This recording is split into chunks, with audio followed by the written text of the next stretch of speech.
Welcome to our channel. Selamat pagi, selamat hari Minggu, Bapak Ibu Saudara-saudari terkasih, pencinta Riak Sabda yang dikasih Tuhan. Kita bertemu lagi di edisi Riak Sabda di hari Minggu biasa yang ke-33 di tahun C ini. Bacaan-bacaan minggu ini mengajak kita semua untuk merenungkan soal hari kedatangan Tuhan. Hari yang dipandang sebagai saat mengerikan dan sekaligus kelahiran zaman baru. Nabi Maleakhi dalam bacaan pertama berbicara tentang hari yang menyala dan perapian. Semua orang yang melakukan kejahatan dan orang sombong akan dihancurkan. Tapi pada saat yang sama, hari itu adalah saat pembebasan bagi mereka yang takut akan Tuhan dan yang setia kepadanya. Dua ide utama di balik nubuat ini. Pertama, keyakinan bahwa bagaimanapun kemakmuran, kesejahteraan orang fasik akan datang saat ketika semuanya berhenti.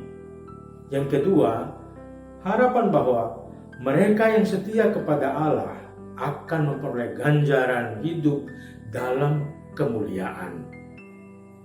Dalam Injil, kita mendengar sabda Yesus muncul dari kenyataan bahwa beberapa orang yang mengeluh-eluhkan keindahan bait Allah. Bagi Yesus, terlepas dari semua keindahannya, bangunan bait Allah tidak abadi.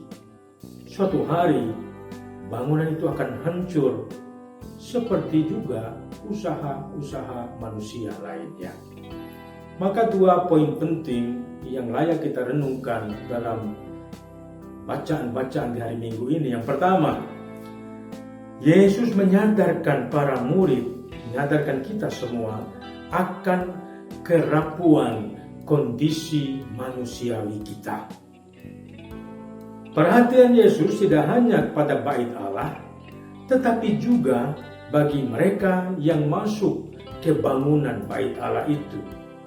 Yesus mengingatkan mereka terhadap penipuan dari para saksi palsu yang bertindak atas nama Dia, atas nama Yahweh, atas nama Tuhan. Yesus mengajak mereka untuk tenang, hati-hati. Bahkan jika akan ada perang dan pemberontakan, kelaparan dan wabah penyakit, konflik antara para bangsa, gempa bumi, atau kejadian-kejadian alam yang mengerikan, Yesus meminta kita untuk tenang, berjaga, dan berdoa. Dengan ini, Yesus mengingatkan kita pada kebenaran yang selalu dikatakan dalam Injil, bahwa kita tidak tahu waktu, hari, atau tanggal akhir dunia. Hal penting bagi kita adalah perubahan hati kita dan persiapan kita untuk bertemu dengan Tuhan.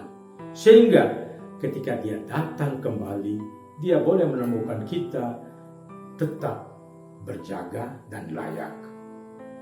Poin kedua, banyak orang yang ingin menggunakan gambar bencana dunia sebagai hukuman Allah dan tanda akhir zaman.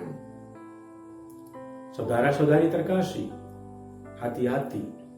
Agama yang didasarkan pada rasa takut tidak pernah dapat menghasilkan pertobatan sejati. Pertobatan yang sejati terjadi dalam kebebasan ketika seseorang rela berbalik dari dosa dan memberikan hidupnya untuk Tuhan dengan rela, tanpa paksaan, tanpa ketakutan. Dia melakukan dengan bebas sebagai persembahan hidup demi keselamatan. Lagi pula, tidak ada satupun dari kita yang mengklaim bahwa saya atau Anda lebih baik daripada orang yang meninggal dalam bencana alam, gempa bumi, tsunami, atau kecelakaan lainnya. kita semua sama.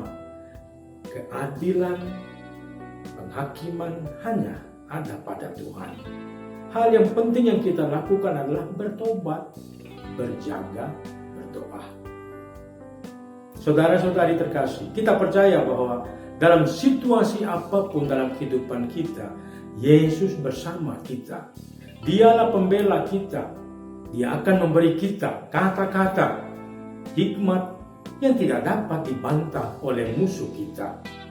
Untuk itu, kita harus tetap bertahan.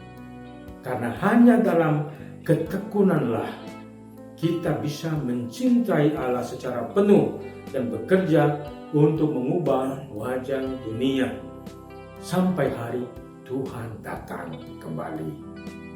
Santo Paulus memberikan contoh apa yang harus kita lakukan, apa yang harus kita ikuti.